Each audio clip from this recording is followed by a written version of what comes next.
Is your age limit at 16? Is it the same as what Peter Dutton is proposing? Oh, we're working through it. We support age limits. We want to make sure we've got the right technology. Yeah. We're working through that. That's what the trial is all about. Okay, yeah, but 16, is that your age limit, or would it be younger than that or older than that, or is that about right? Oh, it's the same answer I gave a moment ago, Pete. We are interested in an age limit. We need to set it at the appropriate level. It might be 16, but we need to make sure we've got the technology to deliver that. Sure. Having that aspiration is one thing, being able to do it is another. So Dutton said this morning that the government could use the tax system to pressure tech giants to comply. Is he right? Can that be done?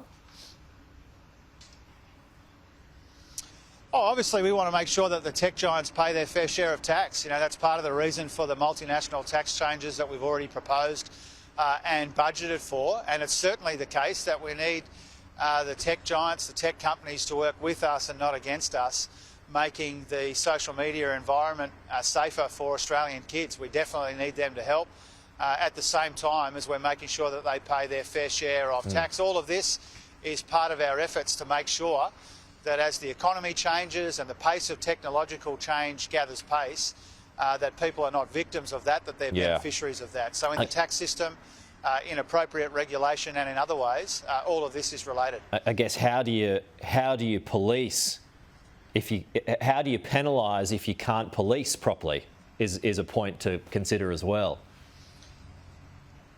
Yeah, that's right. And I mean, to be frank with you, Pete, Peter Dutton says a whole bunch of stuff, but he never backs it up with any detail. He's a very divisive guy. His party's very divided, and he never provides detail on these sorts of policies. We've seen it, supermarket divestment, nuclear power. He won't tell us where the reactors are going. He can't even explain his own migration policy. There's never any detail to this sort of thing. We take our responsibilities seriously to Australian kids and Australian families. We want to work with the tech giants to make sure that we can make life safe for kids on social media and for people more broadly.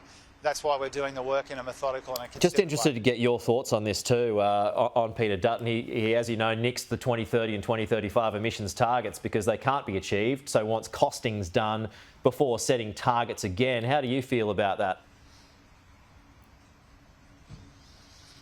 Well, Peter Dutton's a very risky proposition when it comes to the economy, and I think this commentary shows that once again. If he rips up the emissions targets, that will send a shiver up the spine of the Australian investment community. One of the reasons we have these targets is to provide certainty to investors, to businesses and to workers, so that everybody knows our ambition and everybody knows what we're working towards. And if Peter Dutton rips that up, that will create extreme investor uncertainty. It will damage our economy, and our workers, businesses, employers and investors will be poorer for it. Even if targets probably won't be reached? Well, I believe we can hit our targets. And more importantly, the business community, the investor community, they are working on that basis. And that's really important. We want to work with investors and employers and workers to hit these targets so that we can create the kind of economy which is indispensable to the global net zero transformation. That's our goal here. And once again, Peter Dutton is showing what a risky proposition he is, especially when it comes to the economy. He's divisive, his party's divided, he never provides any detail, and if he rips up these emissions reduction targets, our economy will be weaker as a consequence.